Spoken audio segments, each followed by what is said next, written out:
Spirituality और religion में क्या फ़र्क होता है? धर्म केवल दुनिया में एक है जिसे हम सनातन धर्म कह सकते। धर्म वो है जो सदियों से चला आ रहा हो, न कभी शुरुआत कब हुई उसकी ये पता नहीं, और समापन तो कभी होना ही नहीं है। बाकी सब पंथ हैं, संप्रदाय हैं, मजहब हैं। सनातन एकमात्र धर्म है जिसे सब धारण कर सके। हमारी संस्कृति, हमारा सनातन है, वो कहता है अयम निजः परोवेति गणना लघु चेतसाम उदार चरिता नाम वसुधैव कुटुंबकम। केवल सनातन ने कहा कि सारी दुनिया हमारा कुटुंब है, हमारा परिवार है। मैं समझता हूँ कि एक समय ऐसा जरूर जीवन में आता है जब आदमी का काम भगवान के बिना चलता नहीं है। शरीर 5 तत्वों से बना है, तो ये 5 तत्व जो हैं वही भगवान है। भा से भूमि, का से गगन, वायु, आ से अग्नि और नीर, ये 5 तत्व भगवान में शामिल हैं। मेरा मानना है कि आध्यात्मिकता प्रदर्शन हो गया है। आदमी अगर पूजा भी करता है तो वहाँ सेल्फी भी लेगा, कई बार कुछ स्टोरी बनाने, इंस्टाग्राम की रील बनाने। भगवान तो बहुत पीछे छूट गया। जिस दिन आप सच्चे मन से मंदिर जाना चाहते हो, कुछ मत ले जाइए। भगवान कुछ मांग नहीं रहा है, न उसके पास कोई कमी है। सर, आपकी एक बहुत ही फेमस कविता है, वो आप प्लीज सुनाइए। मुश्किल है अपना मेल प्रिय, ये प्यार नहीं है खेल प्रिय। तुम ए में फर्स्ट डिवीजन हो, मैं हुआ मैट्रिक फेल प्रिय। All right, everybody, welcome to India's first magical podcast। आप सभी का स्वागत है टू होकस पोकस विद आंचल। आज के हमारे स्पेशल गेस्ट हैं डॉक्टर सुनील जोगी, जो कि एक मल्टी टैलेंटेड पर्सनालिटी हैं। वो एक राइटर हैं, एक आर्टिस्ट हैं, एक क्रिएटर हैं, एक पॉलिटिशियन हैं और एक ऑथर भी हैं। वो करीब 100 से ज़्यादा किताबें लिख चुके हैं अलग अलग विषयों पर। वो ठाकरे और मुक्काबाज जैसी मूवीज़ में भी अपना खूबसूरत काम दे चुके हैं, उनके लिए गाने लिख चुके हैं। And he has been an ex politician, a member of parliament, and वो एक हास्य कवि भी हैं। तो देश विदेश में अपने हास्य कवि के सम्मेलन करके इंडिया को रिप्रेजेंट करते आए हैं। तो आप समझ ही गए होंगे कि आज की कॉन्वर्सेशन हमारी यूजुअल कॉन्वर्सेशन से थोड़ी सी अलग होने वाली है, क्योंकि इस बार हमने कुछ कविताएं डिस्कस की हैं, शायरी की है, दिल की बहुत सारी बातें की हैं, थोड़ी पॉलिटिक्स, थोड़ी कविता और काफ़ी सारी रिलेशनशिप्स पर चर्चा। So I will let you soak in the entire conversation. Please put your earplugs together for an extremely beautiful episode.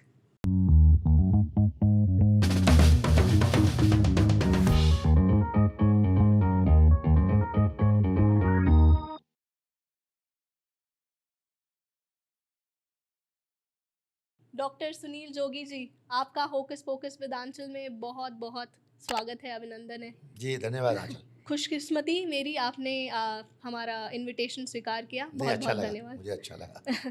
Thank you sir. मैं चाहती हूँ कि आज की पॉडकास्ट की शुरुआत जो है ना, वो आपसे हो। आप अपनी कविता से इस पॉडकास्ट की कुछ शुरुआत करें। क्योंकि आपका नाम आंचल है तो मैं कहता हूँ कि मेहंदी कुमकुम रोली का त्योहार नहीं होता, रक्षाबंधन के चंदन का प्यार नहीं होता, उसका आंगन हरदम सूना सूना रहता है जिसके घर में बेटी का अवतार नहीं होता। अरे वाह।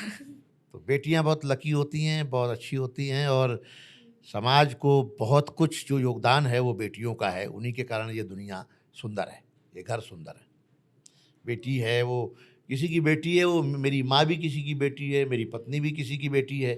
तो समाज और घर परिवार वो बेटियां ही चलाती हैं।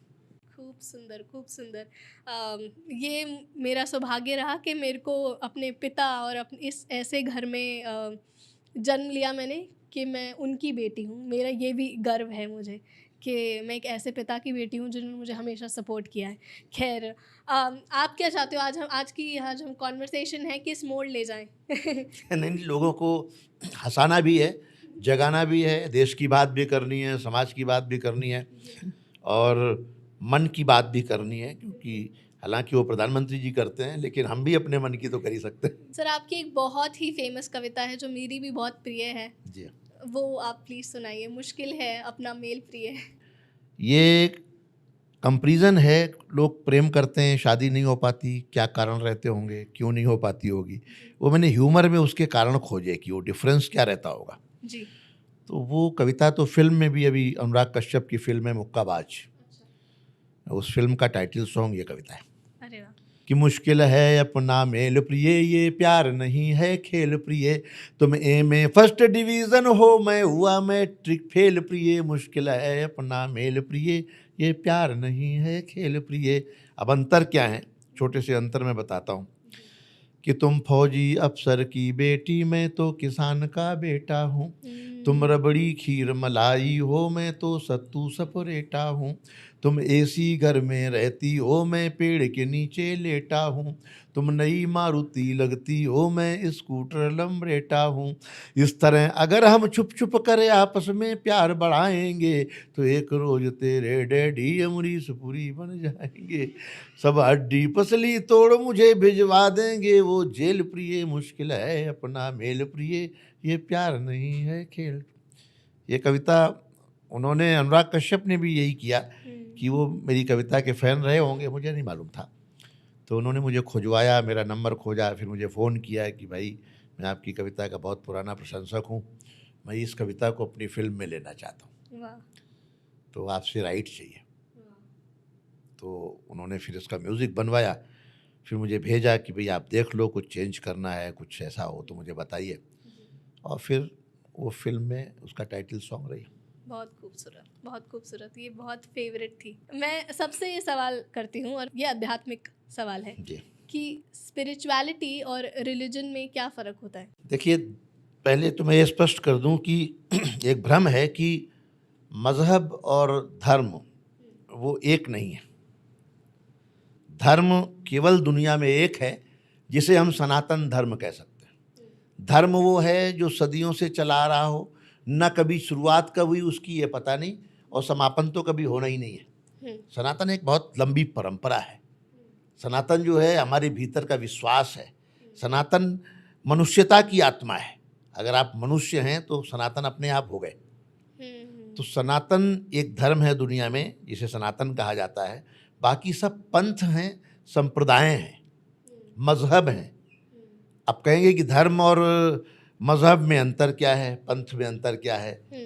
वो अंतर इतना है कि धर्म जो है किसी के द्वारा स्थापित नहीं किया जाता, एक व्यक्ति से नहीं स्थापित होता। जैसे कि दूसरे मजहब हैं, पंथ हैं, वो किसी न किसी महापुरुष ने, किसी न किसी व्यक्ति ने उसका प्रारंभ किया है। लेकिन सनातन किसने प्रारंभ किया ये नहीं कहा जा सकता। तो सनातन एक मात्र धर्म है, और धर्म उसी को कहते हैं जिसे सब धारण कर सकें। सनातन में ये भी नहीं है कि आप अगर हिंदू हैं तो ही धारण करेंगे। सनातन कोई भी धारण कर सकता है। सनातन एक सोच है। सनातन एक सोच है, सनातन एक परंपरा है, सनातन एक जीवन शैली है। अगर आप, सनातन है जो नदियों की पूजा करता है, वृक्षों की पूजा करता है। हमारे सारे त्यौहार तो परंपरा और प्रकृति से जुड़े हुए हैं, संस्कृति से जुड़े हुए हैं। तो ये जो ताकत है सनातन की, ये बहुत बड़ी ताकत है। और लोगों को, नई पीढ़ी को ये समझना चाहिए कि सनातन कोई कट्टरता नहीं है। सनातन आपकी जीवन शैली है। अगर आप जीवों पर दया करते हैं, अगर आप वृक्षों को पानी देते हैं, अगर आप पर्यावरण की रक्षा करते हैं, अगर आप अपने माँ बाप का सम्मान करते हैं, अगर आप नारियों का सम्मान करते हैं, तो आप सनातनी हो गए। और सब पंथों का सम्मान करते हैं तो भी आप सनातनी हैं। वो सनातनी है ही नहीं जो किसी का अपमान करे, किसी को नीचा दिखाए, किसी को छोटा दिखाए। हमारी संस्कृति, हमारा जो सनातन है वो कहता है कि अयम निजः परोवेति गणना लघु चेतसाम उदार चरिता नाम वसुधैव कुटुंबकम। तो वसुधैव कुटुंबकम केवल सनातन ने कहा कि सारी दुनिया हमारा कुटुंब है, हमारा परिवार है। हमने दुनिया को कभी खांचों में, जाति धर्म संप्रदायों में बांटा ही नहीं। हमने रंग भेद तक नहीं किए, हमने बंटवारा कभी किया ही नहीं। ऊंच नीच, भेदभाव, जात प्रथा सनातन में है ही नहीं। सनातन में सब एक जैसे। खूबसूरत। यहाँ से बात करते हैं, आप अयोध्या गए हो? जी, बहुत बार। अरे वाह। अभी आप राम मंदिर जाना हुआ? फिर राम मंदिर गया, जब निर्माण हो रहा था तब भी गया, जब मंदिर के पत्थर तराशे जा रहे थे उन्हें भी देख कर आया। निर्माण के समय भी मैं कई बार गया, उद्घाटन हुआ तब भी मैं 2-3 बार होके आया, और अयोध्या में 4-5 बार मैंने कार्यक्रम भी किए रामपरी। तो कुछ सुनाइए फिर। सबके राम, बल्कि अयोध्या में जो निमंत्रण कार्ड वायरल था वो मेरे गीत से ही था। अरे वाह, बहुत वायरल था वो। हे आर्य पुत्रो, हे राम भक्तो, तुम्हें अयोध्या बुला रही है। हे आर्य पुत्रो, हे राम भक्तो, तुम्हें अयोध्या बुला रही है। दमक रहा है श्री राम मंदिर, दिवाली सी जगमगा रही है। हे आर्य पुत्रो, हे राम भक्तो, तुम्हें अयोध्या बुला रही। क्या बात है। तो पूरा गीत है ये, जो अयोध्या में राम के दर्शनों के आह्वान का, राम मंदिर के लिए बुलावा था। मैंने जब आपका चैनल देखा तो मैंने देखा कि आप भगवान के आध्यात्मिक काफ़ी सारे गीत, नज़्म, कविताएं लिखी हैं, बट आपने इसके अलावा बॉलीवुड में बहुत काम किया है। बॉलीवुड में मैं लंबे समय तक कुछ गाने लिखता रहा हूँ।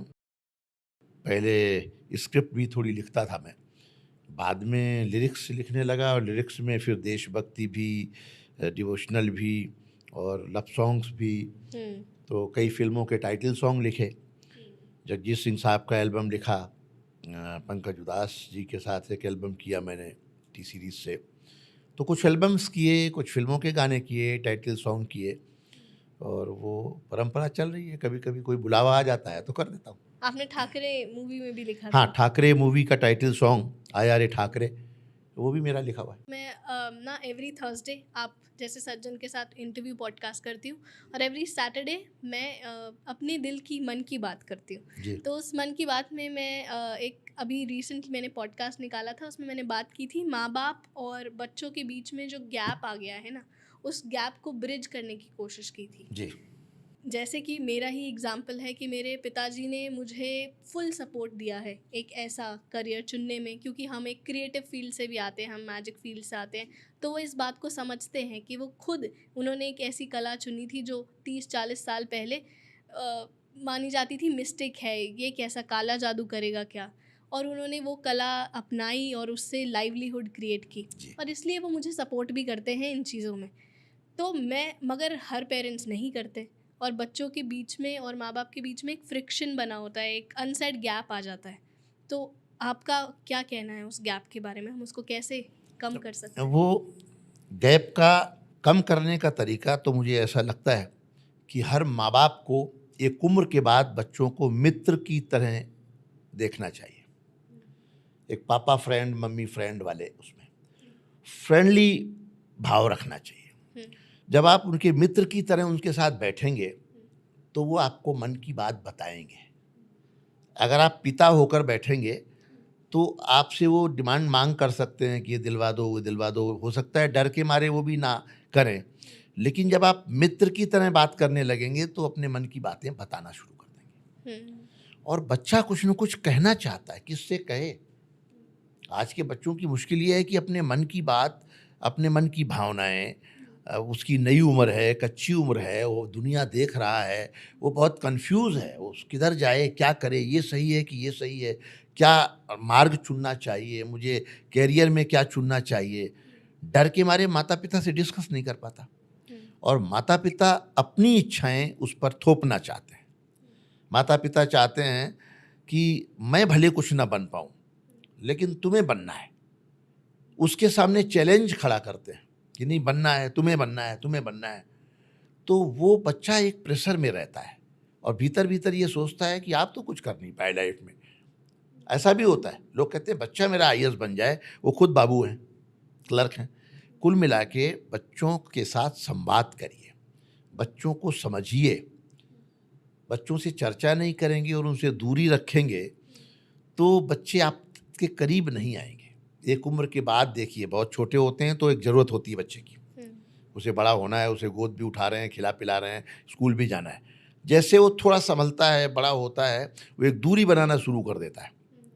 वो पिता के, माता के बजाय वो अपने मित्रों के साथ समय बिताना ज़्यादा पसंद करता है, इसलिए कि माता पिता उसको निकटता में लाते नहीं हैं। हर समय डांटना। एक बात और बहुत माता पिता करते हैं कि सबके सामने अपने बच्चे की बुराई शुरू कर देंगे। 4 लोग आ गए, ये तो बिल्कुल नालायक है, पढ़ता ही नहीं है बिल्कुल। तो इस तरह से अपने बच्चे को छोटा दिखाना, कम बताना, उसको अपमानित करना, उसको टॉन्ट करना, उस पर आरोप लगाना किसी भी तरह का, वो बच्चा अंदर से अच्छा फील नहीं करता। मोटिवेट करना चाहिए कि मेरा बेटा बड़ी अच्छी पेंटिंग करता है, बड़ी अच्छी कविता लिखता है, बहुत अच्छा गाना गाता है, उसको आगे करो, बच्चे को समाज के सामने उसकी प्रतिभा को, जैसे आपके पिता ने किया है, जी। तो बच्चे की प्रतिभा को पहचानो, उसकी प्रतिभा को के लिए अवसर दो कि वो आगे चल के समाज के सामने कैसे प्रस्तुत करेगा अपने आप को, जब आप ही उसे पीछे करेंगे। तो समाज तो पीछे करने को तैयार ही बैठा है। तो आपके बच्चे को जब आप ही नहीं आगे ला रहे हैं, आप ही उसे प्रमोट नहीं कर रहे हैं, बच्चा जो है वो गिटार बजाना चाहता है और आप ज़बरदस्ती जो है उसे कुछ और काम दे रहे हैं। बच्चे को सबसे पहले गिटार ही दीजिए। अगर आपको यही मैसेज बच्चों को देना हो, क्योंकि माँ उनका भी रवैया कई बार माँ बाप के प्रति कड़वा हो जाता है। मैं मानता हूँ कि बच्चों को भी समझाने की आवश्यकता है, लेकिन बच्चे तो एक कच्ची मिट्टी की तरह होते हैं। बच्चों को अगर आपको संभालना है, सुधारना है, समझाना है, तो उस पहले स्टेप को ध्यान में रखिए जहाँ से वो लड़खड़ाना, गिरना या बहकना शुरू करता है। जिस दिन आपका बच्चा आपसे तेज बोलने लग जाए, उसी समय उससे कह दो, बेटा इससे नीचे इतनी आवाज़ में ही बात करनी है, प्यार से करो। बच्चे को थप्पड़ नहीं मारना है, डांटना भी नहीं है। उससे कह दो, बेटा मुझे मेरे सामने जब बात करो ना तो ऐसे करनी है। हम शुरू में ध्यान नहीं देते। फर्स्ट स्टेप को नज़र में रखिए हर चीज़ पे कि बच्चा कहाँ लड़खड़ा रहा है, वहीं उसे टोक दीजिए और खुद वो काम ना करिए जो आप बच्चे से चाहते हैं, अपेक्षा करते हैं। अगर आप किसी बच्चे से अपेक्षा करते हैं कि वो आपका सम्मान करे, आप माता पिता हैं, आपका सम्मान करे, तो आपको भी अपने माता पिता का सम्मान करना पड़ेगा। अगर ये बच्चा देखता है कि आप तो बाबा दादी से तमीज़ से बात नहीं करते, बाबा दादी भूखे बैठे रहते हैं, आप पहले खाना खाने लगते हैं, आप नहीं कहते कि नहीं पहले माता जी को खाना खिलाइए, बाबू जी को खिलाइए, और साथ में बैठ के नहीं खिलाते, बाबू जी खाना खा लीजिए, तो बच्चे को करके भी दिखाना पड़ेगा। अगर आप जो आचरण कर रहे हैं वही बच्चा देख रहा है तो वो सुन तो लेगा लेकिन मानेगा नहीं। और अगर आपका खुद का आचरण उतना अच्छा है, माता पिता के प्रति, समाज के प्रति, परिवार के प्रति आपके जो भाव हैं, वो बच्चा केवल देखता रहेगा तो भी वो सीख जाएगा। मैं कहता हूँ कि कोई घर में आपने पौधे रखे हैं, बच्चे को सिखाइए कि बेटा एक एक मग पानी डाल के आओ, पौधे सूख जाएंगे, है ना। उनकी आदत बचपन से पड़ जाए। कोई घर में आया, प्रणाम करो, इसको चाय दे के आओ। तो बच्चों को कहिए कि घर में अगर आम आए हैं, मिठाई आई है, प्रसाद आया है, तो बेटा पहले दादा दादी को दे के आओ, पहले दादी को, दादा को उनके मुंह में खिला के आओ, उसके बाद हम खाएंगे। क्योंकि पहला हक दादा दादी का है, या घर में बुजुर्गों का है, या घर में बेटियों का है। जब ये भाव आएगा कि हम जो है बेटे से ये कहेंगे कि नहीं पहले बेटा सिस्टर को खिलाओ, बहन को पहले खिलाओ, तो उसके मन में आ जाएगा कि घर की जो महिलाएं हैं, जो बेटियां हैं, उनको पहले कहना है। तो आप उसके भीतर वो बीज बोते ही नहीं हैं जो जिस तरह का पौधा आप उनके भीतर चाहते हैं। आप उनसे विनम्रता चाहते हैं, आप उनसे आदर चाहते हैं, आप उनसे ईमानदारी चाहते हैं, आप उनसे सच्चाई चाहते हैं, उनसे मीठापन चाहते हैं, अच्छा नागरिक बनाना चाहते हैं, लेकिन आप खुद ऐसा कुछ करके ही नहीं दिखाते। तो ये करके दिखाइए। आपने जब कभी गाय को रोटी दी ही नहीं है, आपने किसी बुजुर्ग का सम्मान किया ही नहीं है, तो बच्चे कैसे बड़े हो के वो करेंगे। ये सबसे बड़ा लेसन है कि अपने बच्चों को जो आप चाहते हैं कि ऐसे बच्चे बने, तो आपको खुद वैसा ही होना पड़ेगा, वैसा ही दिखाना पड़ेगा, करना पड़ेगा। You don't teach by teaching, you teach by becoming. बिल्कुल, श्योर, बिल्कुल। अगर मुझे ना इस बारे में बात करनी है अब आपसे, आपने बहुत सारी प्रेम की कविताएं लिखी जी। तो अगर मुझे आपसे सिंपल, स्पष्ट एक ही लाइन में पूछना हो कि प्यार का क्या मतलब होता है, तो आप कैसे समझाओगे? मैंने प्यार की बहुत सारी कविताएं लिखी हैं, और चूँकि हास्य कवि हूँ तो प्यार से हास्य भी निकाला है। क्योंकि मैं लोगों को, मेरा पैशन है कि लोगों को हंसाना चाहता हूँ, मैं खुश रखना चाहता हूँ, मैं दुनिया को खुश देखना चाहता हूँ। तो मेरा पैशन है कि मुझे हंसते हुए चेहरे, मुझे ही क्या, सबको अच्छे लगते हैं। अगर आप कभी फ़ोटो खिंचवाने जाइए, फोटोग्राफर आपसे कहेगा कि स्माइल प्लीज़, तो आपकी एक स्माइल से जब आपका फ़ोटो अच्छा हो सकता है, तो आप खूब हंसते रहिए, तो आपकी ज़िंदगी भी बहुत अच्छी हो सकती है। एक बहुत छोटी सी बात है। तो हंसी से बड़ी चीज़ दुनिया में कुछ ही नहीं, कुछ भी नहीं है। मुझसे अगर कुछ कोई कहे कि जो महत्वपूर्ण चीज़ें दुनिया में हैं वो 2-3 चीज़ें बहुत महत्वपूर्ण हैं। आपकी हंसी दुनिया में सबसे ज़्यादा महत्वपूर्ण है। प्रेम दुनिया में बहुत महत्वपूर्ण है। जिसके भीतर की हंसी खत्म हो गई, जिसके भीतर का प्रेम खत्म हो गया और जिसके भीतर का श्रम खत्म हो गया, मेहनत करने की इच्छा या क्षमता, वो आदमी मतलब ये है कि बीमार है या बस है। उसका होना ना होना बहुत मायने नहीं रखता। जिस व्यक्ति के भीतर प्रेम नहीं है उसका जीवन कैसा जीवन है। प्रेम का मतलब आप स्थूल रूप में ये नहीं ले सकते कि भाई वो प्रेम प्रेमिका से ही है या पत्नी से ही है या नारी से ही है। प्रेम का मतलब आप जीवों से भी कर सकते हैं, पौधों से भी कर सकते हैं, पर्यावरण से भी कर सकते हैं, अपनी भाषा से भी कर सकते हैं, अपने परिवार से भी कर सकते हैं, अपने भाई बहनों से भी कर सकते हैं। प्रेम बहुत विराट है, भगवान से भी कर सकते हैं। प्रेम जैसी विराटता किसी और चीज़ में है ही नहीं। हम अपने कपड़ों से प्रेम करते हैं, हम अपने फ़ोन से प्रेम करते हैं कि टूट ना जाए कहीं। तो जो प्रेम है वो बहुत विराट है, बहुत विराट है, उसकी कोई सीमा ही नहीं है। इसी तरह श्रम, अगर आपके भीतर का श्रम खत्म हो गया, काम करने की इच्छा, मेहनत करने की इच्छा, तो आप कुछ पा ही नहीं सकते। आप सक्सेस मिल ही नहीं सकती आपको। सक्सेस का पहला मंत्र है कि आप मेहनती हो। अगर आप परिश्रम नहीं करना चाहते तो आप ना तो पढ़ाई अच्छी कर सकते हैं, ना व्यापार अच्छा कर सकते हैं, ना परिवार अच्छा चल सकता है, क्योंकि जहाँ परिश्रम नहीं है वहाँ अभाव ही अभाव है, कलह ही कलह है, लड़ाइयाँ ही लड़ाइयाँ हैं, तनाव ही तनाव है। परिश्रम वो एक सफल जीवन की एक चाबी है। और तीसरा मैंने जो बताया, हंसी। हंसी का इतना विराट स्वरूप है जो केवल इंसान है जो हंस सकता है। संसार के इतने सारे प्राणी हैं, ईश्वर ने किसी को हंसने का वरदान नहीं दिया है। कोई जानवर नहीं हंस सकता, कोई पशु पक्षी नहीं हंस सकता, केवल इंसान है जो हंस सकता है और वही नहीं हंसता है। अगर कोई आदमी हंस रहा है तो क्लियर है कि उसका सब कुछ बढ़िया चल रहा है। बीमार आदमी नहीं हंसेगा, गरीब दुखी आदमी नहीं हंसेगा, एक दूसरे से लड़ के आया हो, झगड़ा करके आया हो, वो नहीं हंसेगा, अपराध में डूबा हुआ आदमी नहीं हंसेगा, आतंक में जो भी अपराधी आतंकवादी ऐसे लोग हैं हंसते ही नहीं हैं, क्योंकि उनके भीतर से भगवान ने हंसी छीन ली है। भगवान किसी को सजा देता है तो सबसे पहले उसकी हंसी छीनता है, उसके बाद भगवान उसकी नींद छीन लेता है और उसके बाद उसकी भूख छीन लेता है।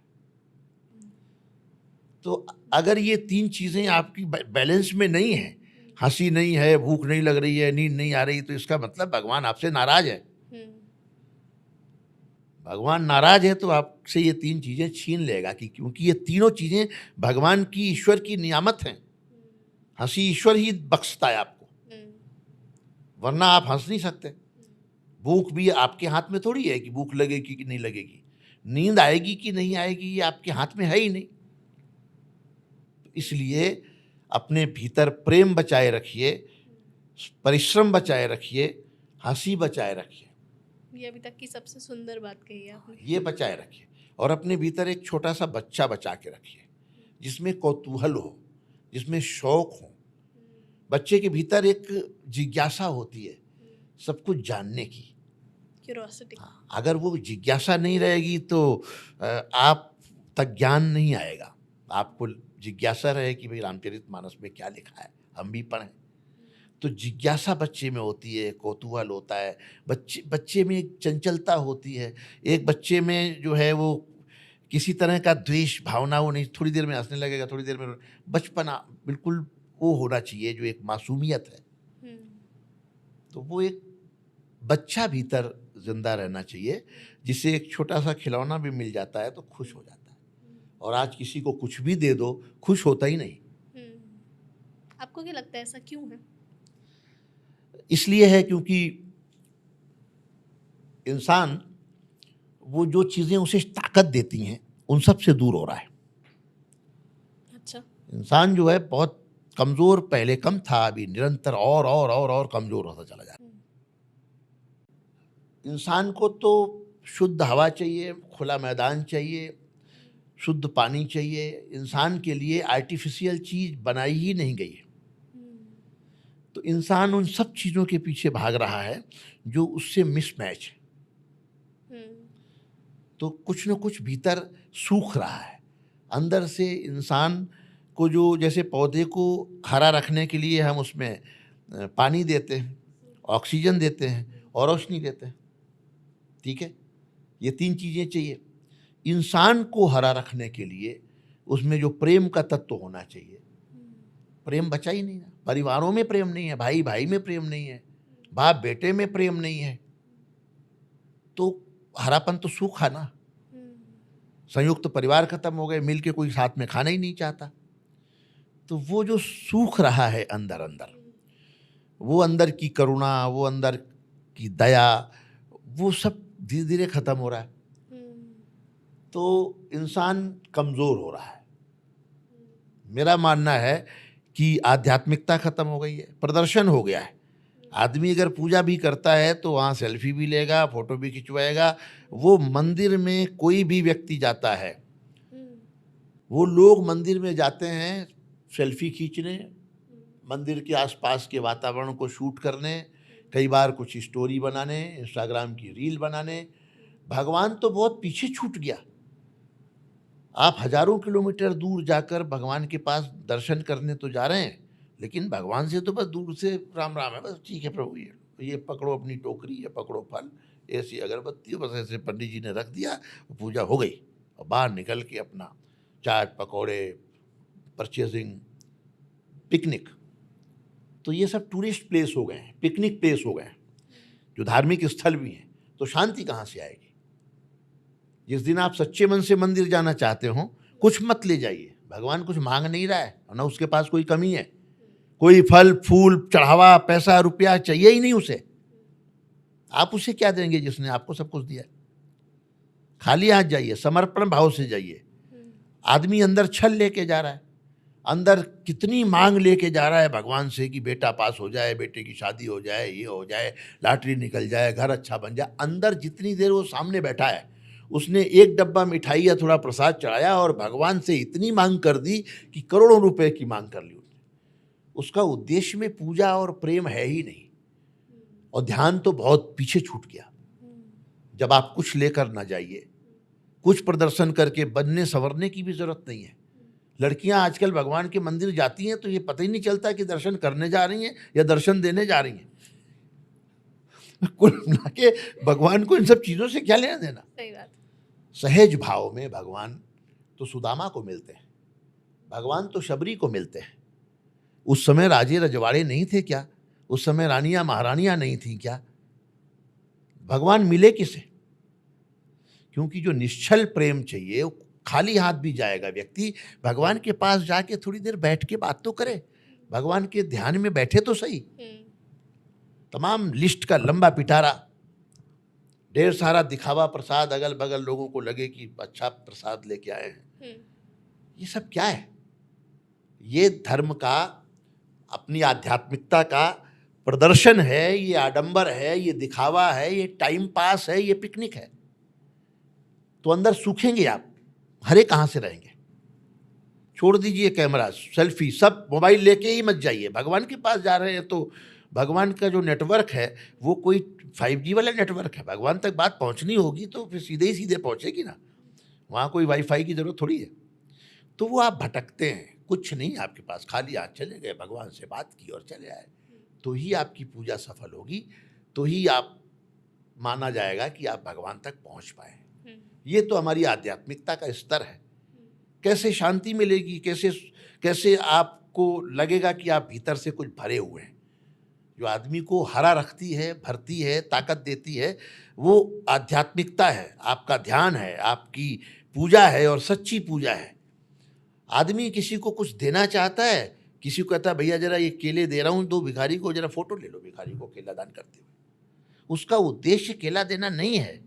भिखारी को कुछ देने से, शॉल देने से पहले वो उसका फोटो खींच के उसका वीडियो डालना चाहता है कि आज हमने भिखारी को एक शॉल भेंट की, ठंड में ठिठुर रहा था। उसका उद्देश्य शॉल देना था ही नहीं, उसका तो अपना एक फोटो निकालना था। ये चीजें जब आप सच्चे मन से कुछ करेंगे तो ही आप भीतर से खुश रहेंगे। आप 5 स्टार में खा आइए और लौट के आइए और किसी भूख से तड़पते रिक्शा चलाते आदमी को बिना किसी कैमरा और मोबाइल और प्रदर्शन और दिखावा और बताने के उसको किसी छोटे से ढाबे में साथ ले जाके उसे खिलाइए कि बाबू जी भर के खाओ, जो जो पसंद है वो खाओ। आपको 5 स्टार में खाने को खुद को वो खुशी नहीं मिलेगी जो आप 3 दिन उस खुशी से महकते रहेंगे।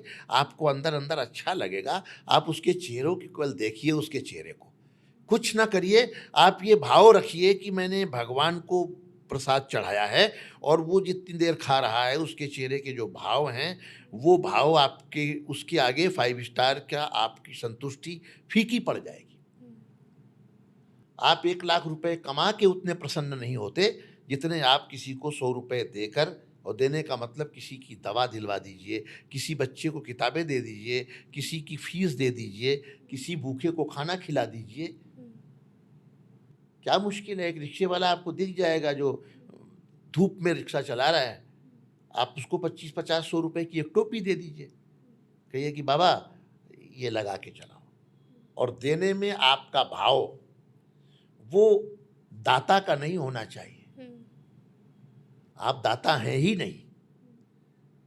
जब आप किसी को कहते हैं ना, ये रिक्शे वाले इधर आओ, ये लो टोपी लगाना, चल तेरी धूप ऊप चली जाएगी, धूप में लगाया कर, ठीक है, तो ये टोन अलग है।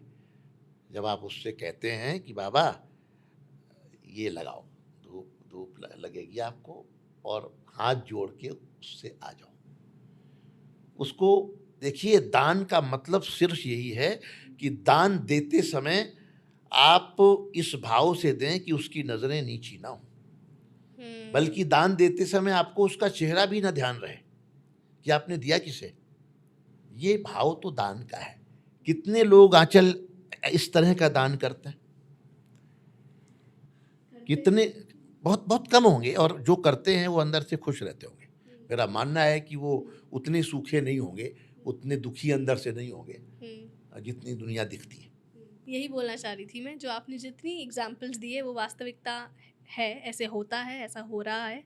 बट इसके साथ साथ जो मैंने चेंज देखा सर, जब मैं स्कूल में थी तब हम सारे क्लास में जब फ्री पीरियड होता था तो हम ना फिल्मी गाने गाते थे। तो मैंने ट्रांजिशन देखा है, अब की जनरेशन में जागरूकता आ गई है। जैसे हम आपने बातों बातों में कहा ना कि बूढ़े लोग के लिए आध्यात्मिक चीज़ें लिखता हूँ, जब 50 या 60 की उम्र में पहुँच जाते हैं तब लगता है कि अब भगवान का नाम लेना ना चाहिए। मगर अब वो जागरूकता आ गई है यूथ में कि अब वो भगवान का नाम ले रही है। लोग मेट्रो में बैठकर या फिर स्कूल में बैठकर भगवान का नाम ले रहे हैं, और वो खुशी से ले रहे हैं, उन्हें कोई कह नहीं रहा है कि लीजिए। अच्छी बात है ना, तो वो जागरूकता भी आई है, और साथ साथ में जो आपने बात कही वो भी कहीं ना कहीं सच है। ये नहीं, कड़वा सच है, ऐसा हो रहा है। देश में बदलाव आया है, नई पीढ़ी जागरूक हुई है, समझदार हुई है, लेकिन एक बड़ा वर्ग ऐसा भी है जो अभी भी जाग नहीं रहा है, उसे भी जगाना है। तो इस पॉडकास्ट के थ्रू यही प्रयास है जो हम बात कर रहे हैं, ये भी ज्ञानदान ही हो रहा है। तो सर, आपका चैनल भी देखा है और अब आपसे मुलाकात भी हो गई है लाइव। आप इतने खुश मिजाज व्यक्ति हैं, तो कभी ऐसा ज़िंदगी में दौर आया है जिसमें आपको निराशा फेलियर फेस करने को मिला हो? मैं निराश होता नहीं हूँ। वो क्षण तो आते हैं जीवन में, सबके जीवन में आते हैं, लेकिन मैं बहुत जल्दी से उससे बाहर आ जाता हूँ। मैं बहुत ज़्यादा आशावादी हूँ और सकारात्मक हूँ। मुझे ऐसा लगता है कि ऐसा कुछ भी नहीं है जो मैनेज नहीं किया जा सकता। जब ये लगे कि सब कुछ खत्म होने वाला है, तब ये मान लो कि कुछ नई शुरुआत होने वाली है।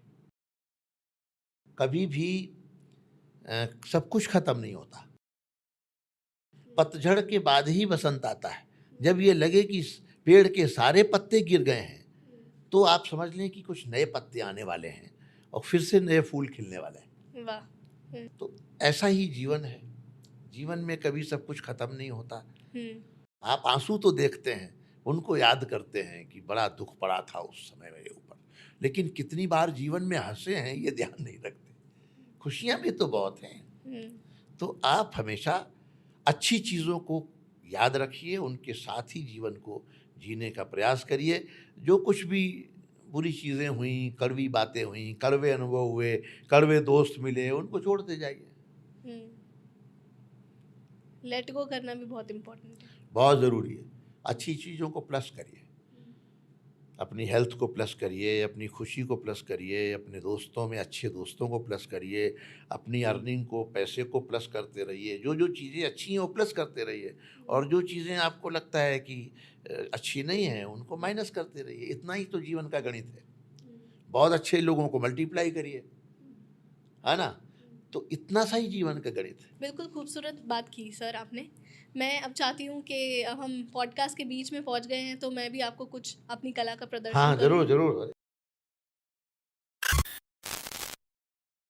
All right, it's magic time everybody. So sir, आप एक महान कवि हैं, हम सब जानते हैं। आपने ढेर सारी कविताएं लिखी हैं, आपने ढेर सारी नज़्म लिखी हैं, ढेर सारे गाने लिखे हैं, और देश विदेश में भी आप अपने हास्य कला के प्रदर्शन करते रहे हैं। आपने बहुत सारे बॉलीवुड लोगों के साथ काम किया है, म्यूज़िक इंडस्ट्री के लोगों के साथ काम किया है। जी। तो आप अपने मन में एक आपके हर दिल अजीज़ कोई सिंगर, कोई आपके आर्टिस्ट, उनका नाम सोचिए। आप सोच रहे हैं दिमाग में? आप एक नाम, आप जिन व्यक्ति के बारे में सोच रहे हैं, जिस कवि या सिंगर जिनके बारे में भी सोच रहे हैं, उनकी कोई फेवरेट आपका नज़्म होगा, या कोई गाना होगा, या कोई धुन होगी, कुछ भी, वो आप उसके बारे में भी अपने दिमाग में सोचिए। और ये माइक पकड़िए अपने हाथ में, और जिस नाम के बारे में सोच रहे हैं और उनकी फेवरेट या आपकी उनकी फेवरेट लिखी गई कोई चीज़, कविता या गाना या कुछ भी आप जो सोच रहे हैं, वो अपने दिमाग में सोचिए कि मैं गा रहा हूँ। उनके बोल बोलिए, ठीक है? आप बोल रहे हैं, आपको मुझे नहीं बताना है, आप बस अपने दिमाग में वो धुन दोहराइए बार बार, जैसे आप अपने स्टेज पर खड़े हैं और आप परफॉर्म कर रहे हैं।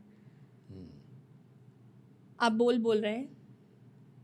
मुझे ऐसा व्यतीत हो रहा है कि आप ना किसी चीज़ का उच्चारण कर रहे हैं, आचरण कर रहे हैं।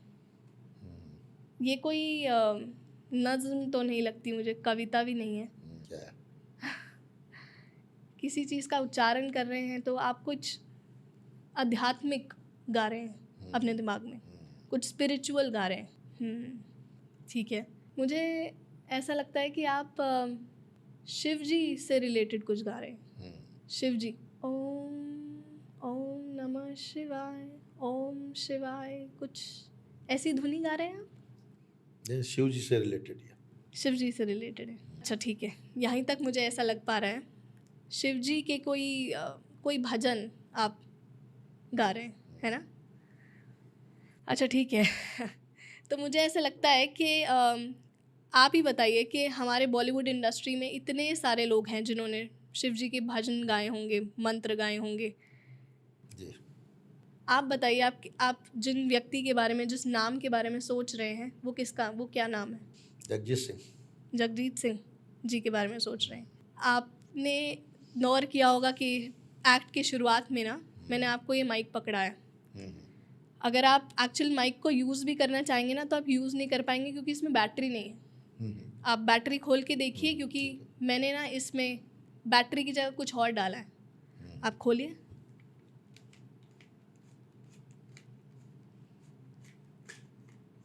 कागज डाला है। हाँ, इसके ऊपर क्या लिखा है, हम सबको, ऑडियंस के पढ़कर सुनाइए।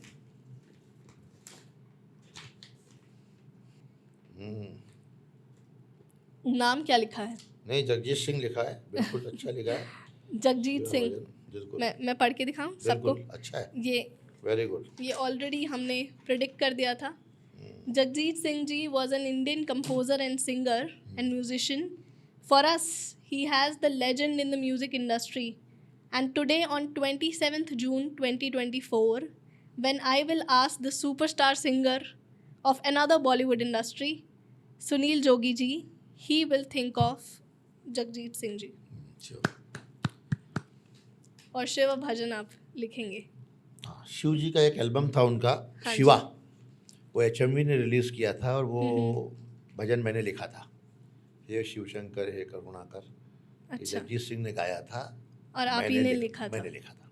बहुत खूबसूरत। बल्कि लिखा मैंने पहले था, जगजीत सिंह जी ने मेरी किताब में वो पढ़ा था और फिर मुझे फ़ोन करके कहा कि यार ये आपका भजन मैं गाना चाहता हूँ। अच्छा। तो कहा ठीक है, बोले कंपनी के लोग संपर्क करेंगे, HMV के लिए मैं रिकॉर्डिंग कर रहा हूँ और मैं आपका ये शिव जी का भजन गाना चाहता हूँ। ये उन्होंने खुद चूज़ किया था, उन्होंने मुझे लिखने को नहीं कहा, उन्होंने मेरी किताब को पढ़ के उसमें से ये चूज़ किया और ये कहा कि आप ये भजन किसी और को गाने को मत दीजिएगा, ये मैं गाऊंगा। अच्छा, वाह।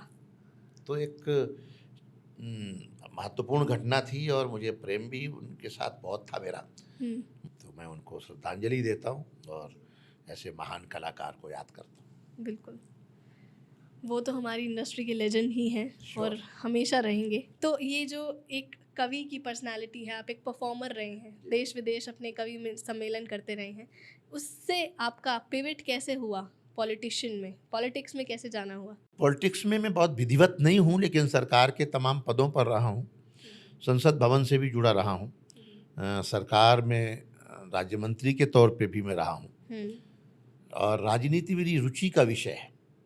मेरी पढ़ाई में ही पॉलिटिकल साइंस का मैं विद्यार्थी रहा हूँ, तो राजनीति से प्रभावित हूँ, राजनीति पे मेरा अध्ययन है, राजनीति के बारे में थोड़ा ज्ञान भी रखता हूँ और समाज से लगातार जुड़े रहने के कारण मुझे लगता है कि आदमी को राजनीतिक तौर पे जागरूक तो होना चाहिए और सबको होना चाहिए कि कौन सा दल है, कौन से लोग हैं जो देश के हित में काम नहीं करते हैं। राजनीति अगर कुछ भी गलत करती है और मैं कवि होकर उन पर उंगली उठाता हूँ तो मुझे ज्ञान तो होना चाहिए ना राजनीति का। तो अलग अलग दलों के लोग मेरे मित्र हैं और मैं किसी एक दल के खांचे में नहीं हूँ, उनके हिस्से में नहीं हूँ, क्योंकि मैं बटना नहीं चाहता, मैं संपूर्ण में रहना चाहता हूँ। बहुत से दलों का बुलावा भी रहता है कि आप हमारी पार्टी ज्वाइन कर लीजिए, आ जाइए। मैं जो अच्छा काम करते हैं, जो देश का काम करते हैं, जो समाज का काम करते हैं, वो उन सब की पार्टी में हूँ। क्या बिना पॉलिटिक्स ज्वाइन करे भी देश का हित हो सकता है? ज़्यादा हो सकता है। जो लोग हित करने वाले हैं और जो लोग हित करने वाले रहे हैं, वो पॉलिटिक्स तो उसमें 5% भी नहीं है। जितने महान वैज्ञानिक हुए हैं, जितने महान लेखक हुए हैं, कबीरदास, सूरदास, तुलसीदास, वाल्मीकि, ये कौन सी राजनीति करते थे? लेकिन समाज में जो कुछ भी पूजा पद्धतियां हैं, जो वेद लिखा जिन ऋषियों ने, मुनियों ने, वो कौन से राजनेता थे, उनकी कौन सी पार्टी थी? आज भी कितने कलाकार ऐसे हैं, कितने खिलाड़ी ऐसे हैं जो समाज को बनाते हैं, समाज को कुछ देते हैं अपने हुनर से। राजनीति में वो नहीं है।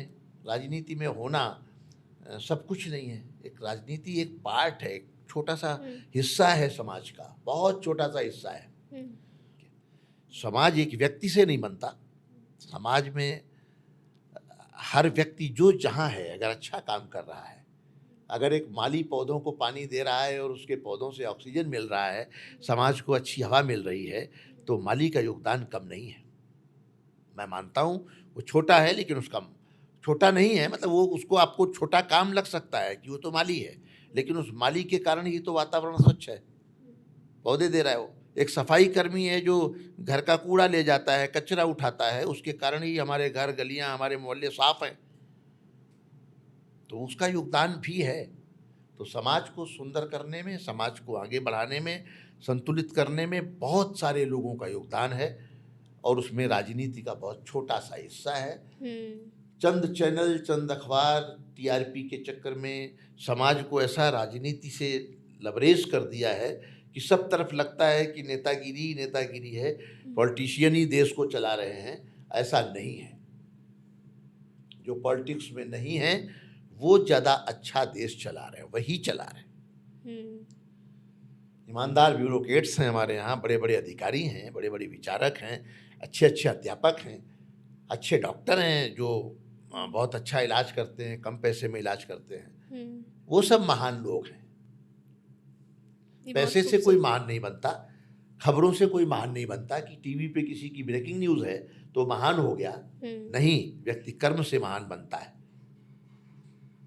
व्यक्ति ने समाज को दिया क्या है, किसका कोचिंग सेंटर और किसका विद्यालय कितना बड़ा है, किसका भवन कितना बड़ा है, किसकी बिल्डिंग कितनी बड़ी है, किसका अस्पताल कितना बड़ा है, कितना 5 स्टार है, इससे कोई मतलब नहीं है।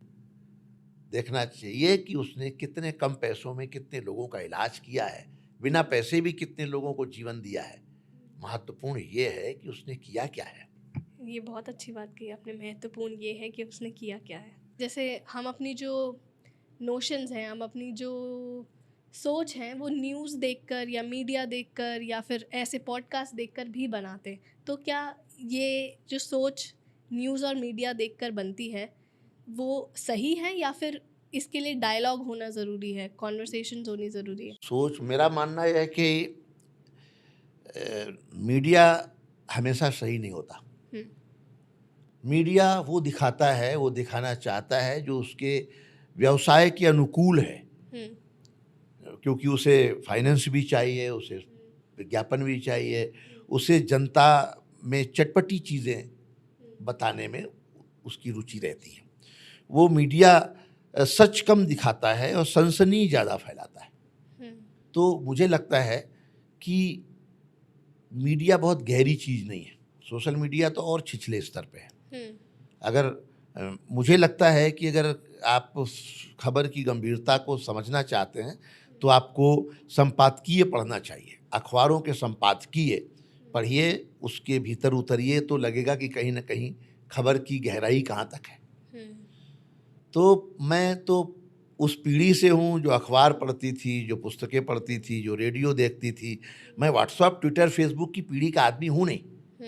अब मुझे वो मेरे दौर में है तो उसको जीना पड़ता है, लेकिन मेरा जब बचपन था तो ये सब चीज़ें नहीं थी। तो मेरे जो खून में रची बसी चीज़ें हैं वो अखबार हैं, वो चौबारों की बातें हैं, वहाँ जो मोहल्ले में चर्चाएं होती थी वो बड़ी स्वस्थ चर्चाएं होती थी। तो मैंने रेडियो पे समाचार सुने हैं। तो अभी जो कुछ है वो बहुत अलग है और मुझे कम रुचता है। और मैं शायद ऐसा व्यक्ति हूँ कि 24 घंटे में मैं अगर 15 मिनट भी टीवी नहीं देखता, टीवी देखता ही नहीं, क्योंकि वो चीज़ें बाहर की हैं और मैं थोड़ा अंतर्मुखी हूँ, आध्यात्मिक भी हूँ। तो मुझे अंदर की दुनिया को भी बैलेंस रखना है। बाहर की जो दुनिया है वो सब क्षणिक है, वो प्रदर्शन है, वो दिखावा है, वो सब सूचनाएं हैं, वो सब खबरें हैं। तो उन खबरों में खोना नहीं है। हमारा अपना भी एक निजी अस्तित्व है, हमारे अपने विचार हैं, हमारा अपना अध्ययन है। तो उतनी देर मैं किताब पढ़ना पसंद करूँगा, मैं किसी चैनल को देखना पसंद नहीं करूँगा। आप किताब पढ़ना भी पसंद करते हैं और आपने 100 से करीब किताबें लिखी भी हाँ, हैं। पढ़ी हैं तभी लिखी हैं।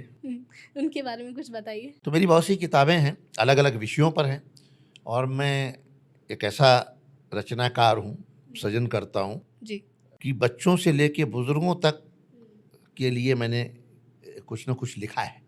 बच्चों पर मेरी लगभग 15-20 किताबें हैं। वो राइम्स, छोटे बच्चों की, जो केजी में बच्चा पढ़ता है उसके लिए मैंने 4-4 पंक्तियों की कविताएं लिखी हैं। उससे बड़े बच्चे हैं जो कॉलेज के हैं उनके लिए कविताएं लिखी हैं। उससे बड़े लोग जो हैं, जो उच्च शिक्षा में हैं, वो भाषा विज्ञान की किताबें लिखी हैं, पर्यावरण पर किताबें लिखी हैं। इसके अलावा बायोग्राफीज़ हैं मेरी बहुत सारी, शायरी है, कविताएं हैं। और उसके बाद बुज़ुर्गों के लिए मैंने भजन भी लिखे हैं, भजन की किताबें हैं, आध्यात्मिक किताबें हैं। राम पर ही लगभग मेरी 5 से 6 किताबें हैं। मैनेजमेंट गुरु, भगवान श्री राम, सबके राम, और श्री राम दी रियल स्टोरी, श्री कृष्ण दी रियल स्टोरी, ऐसी किताबें हैं जो मेरी डिवोशनल हैं, आध्यात्मिक हैं। और अपने आध्यात्मिक और धार्मिक जो लोग हैं, भगवान हैं, उनके ऊपर भी मेरी किताबें हैं। तो वो बुज़ुर्गों के लिए या उनको ज़्यादा अच्छी लगती हैं। तो समाज के हर आयु वर्ग के लिए मैंने काम किया है। जो फिल्मों के शौकीन हैं उनके लिए फिल्मी गाने हैं, और आजकल मैं राम पर बोलता हूँ, कुछ दिन बाद कृष्ण और हनुमान जी पे बोलूँगा। तो वो भी मेरा विषय है, क्योंकि मैं समझता हूँ कि एक समय ऐसा ज़रूर जीवन में आता है, और एक नहीं अनेक समय आते हैं जब आदमी का काम भगवान के बिना चलता नहीं है। जब जब दुख होता है, पीड़ा होती है, तो वो कहता है कि हे प्रभु, हे भगवान, मुझे बस किसी तरह इस मुश्किल से निकालो। बच्चे कहते हैं कि बच्चे भगवान को नहीं मानते पूजा पाठ, लेकिन जिस दिन उनका रिजल्ट आना होता है उस दिन अचानक हर बच्चा बहुत आस्तिक हो जाता है। हर बच्चा इतना धार्मिक हो जाता है कि बस प्रभु किसी तरह मेरा रिजल्ट अच्छा आ जाए। तो ऐसा कोई व्यक्ति नहीं है जो ईश्वर से दूर रहे। जाने अनजाने मुख से निकल जाएगा अपने आप। राम तो ऐसे हैं कि हर जगह राम ही राम आपको दिखाई देंगे। वो एक मुहावरा बन गए, हर जगह पे राम आपको दिखते हैं। आदमी क्या कहता है, बहुत थक गए, आराम करेंगे। आराम में भी राम है। जीवन के प्रारंभ से अंत तक राम ही राम है। तो भगवान हमसे दूर कैसे हो सकता है, या हम भगवान से दूर कैसे हो सकते हैं? शरीर 5 तत्वों से बना है। क्षितिजल पावक गगन समीरा, तुलसीदास ने कहा। तो ये 5 तत्व जो हैं वही भगवान है।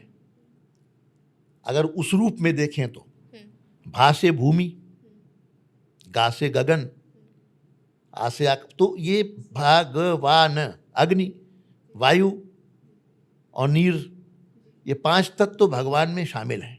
और इन 5 तत्वों पे भगवान का कंट्रोल है। हाँ बिल्कुल, उनमें से एक भी तत्व शरीर से बाहर होता है तो फिर वो, जिसे हम आत्मा कहते हैं, जो कि भगवान के रूप में हमारे भीतर है, वो विदा हो जाती है। जाते जाते आप अपने लास्ट पीस ऑफ एडवाइस क्या देंगे? मैं तो अक्सर कहता हूँ कि सबसे ही कहता हूँ कि भीड़ में दुनिया के पहचान बनाए रखना, कि आपकी पहचान जहाँ हो वहाँ आपकी पहचान इतनी तो हो कि ये आंचल जी जा रही हैं, ये पॉडकास्ट करती हैं, ये मैजिशियन है। आपकी कुछ आइडेंटिटी हो, चाहे किसी रूप में हो। कोई झाड़ू लगाने वाले को भी कहते हैं बहुत अच्छा काम करता है, बहुत अच्छा सफाई रखता है घर की। उस कुछ भी आपकी आइडेंटिटी आपके गुण के कारण हो। भीड़ में दुनिया के पहचान बनाए रखना, घर में खुशियों की एक दालान बनाए रखना। हर जगह तनाव ही तनाव ना हो, एक कोना तो ऐसा हो जहाँ परिवार के लोग बैठ के हंस लें। तभी कहते हैं घर में मंदिर बनाइए, इकट्ठे बैठ के कम से कम पूजा तो कर लेंगे। कोई एक जगह ऐसी हो जहाँ सब एक साथ बैठ सके। भीड़ में दुनिया के पहचान बनाए रखना, घर में खुशियों की एक दालान बनाए रखना, अपने होठों पे ये मुस्कान बनाए रखना, और इस दिल में हिंदुस्तान बनाए रखना। वाह। आपके होठों पर मुस्कान रहे और आपके दिल में हिंदुस्तान रहे। सब लोग स्वस्थ रहें, मस्त रहें, प्रसन्न रहें। हमारा भारत स्वच्छ भारत, विकसित भारत, आत्मनिर्भर भारत बने, समृद्ध भारत बने, और ऐसा भारत बने कि दुनिया का हर देश ये चाहे कि हम भी भारत जैसे हो जाएं। यही एक कामना है। बहुत बहुत शुक्रिया सर आपका, आपने इतना समय निकाला। Thank you so much. Thank you. All right everybody, that was doctor Sunil Jogi for you. इस पॉडकास्ट में मैंने ज़्यादा बात नहीं करी, बट मुझे ऐसा लगा I really needed time to soak in the entire conversation. Well, do let me know in the comment section below कि आप और कौन से टॉपिक्स और गेस्ट देखना चाहते हो हमारे पॉडकास्ट पे। Please give your recommendations in the comment section below. Also, we are almost like very close to reaching 10K subscribers. So please support us by subscribing to our channel because it is free, and I am trying my level best to do 3 things by making this content. Number 1 is to educate and bring value-adding conversations. इतने सारे varied varieties of guests के साथ, इतनी खूबसूरत stories के साथ. And number 2 is providing entertainment through magic. And I really hope you are enjoying our magic segment. Number 3 is by inspiring you, is by giving you hope through our Saturday videos, through our Dil Ki Charcha, and I really hope you are enjoying that. I will see you again on every Thursday and Saturday 7 p.m. But before going, please subscribe to Hocus Pocus with Anshul, our channel Anshul Rajkumar, and our new channel Hocus Pocus with Anshul Shorts.